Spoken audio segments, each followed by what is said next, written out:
Welcome to Ruma village story. দেখো এখানে দেখো আবার চলে এসেছি রেসিপি নিয়ে। দেখো এখানে দেখো মাছের পিসগুলো নিয়ে নিয়েছি, কাতলা মাছ। দেখো সানডে মানেই নতুন কিছু ভালো রেসিপি নিয়ে আসা। দেখো তারপরে দেখো এখানে বেটে নিয়েছি দেখো আদা রসুন বাটা, আর এখানে নিয়েছি পেঁয়াজ বাটা, আর ওখানে নিয়েছি টক দই। তারপরে নিয়েছি দেখো এখানে ধনে গুঁড়ো, জিরে গুঁড়ো, গোটা গরম মশলা, তেজপাতা, শুকনো লঙ্কা, এইগুলো দিয়েই আজকে আমি বানাবো এই রেসিপিটা। আর এই মাছগুলোর মধ্যে আমি নুন আর হলুদ ভালো করে মাখিয়ে দিচ্ছি, যাতে দুদিকেই ভালো করে হলুদটা মাখানো যায়। দেখো আজকে বানাবো এই মাছ দিয়ে, এটা কাতলা মাছ দিয়ে আজকে দই কাতলা বানাবো। তোমরা দেখতে থাকো পুরো ভিডিওটা। দেখো তারপরে আমি রান্নাটা বসিয়ে দিয়েছি আঁচের উনুনে।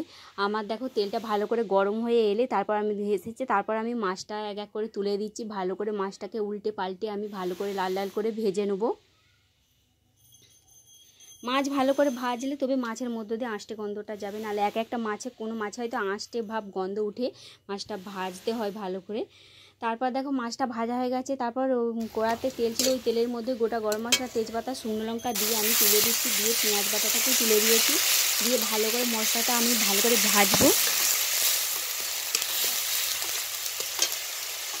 দেখো মশলাটা ভাজা হয়ে গেছে, পেঁয়াজ বাটাটা। তারপরে আমি তুলে দিচ্ছি আদা রসুন বাটা, দিয়ে ওইটাকে দিয়েও আমি মশলাটাকে আবার ভেজে নেব। আদা রসুনের একটা গন্ধ লাগে, তাই রসুনটাকেও ভালো করে ভাজতে হবে।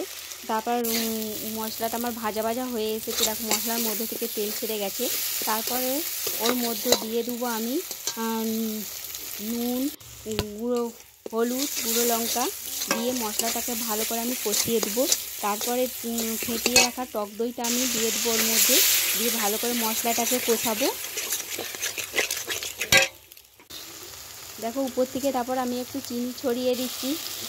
দেখো তারপর মশলার মধ্যে থেকে তেল ছেড়ে গেছে, খুব সুন্দর একটা কিন্তু গন্ধ বেরিয়েছে, যেন পুরো কাজবাড়ির মতন দই কাতলা। তারপর দেখো উপর থেকে আমি একটু জল দিয়ে দিচ্ছি মশলাটা যাতে ভালো করে ফুটে ওঠে। তারপরে উপর থেকে মাছগুলো, ভেজে রাখা মাছগুলো আমি দিয়ে দেবো।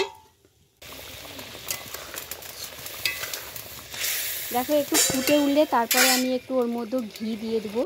ঘি দিলে আরও সেন্টটা খুব সুন্দর হবে। তারপরে আমি একটু কাঁচা লঙ্কা উপর থেকে দিয়ে দেবো। বন্ধুরা কার কার দই কাতলা খেতে ভালো লাগে তো একটা লাইক করো, কমেন্ট করো, শেয়ার করো। আর যেই বন্ধুরা আমার পরিবারে এসেছে তারা একটা সাবস্ক্রাইব করে আমার পাশে থেকো।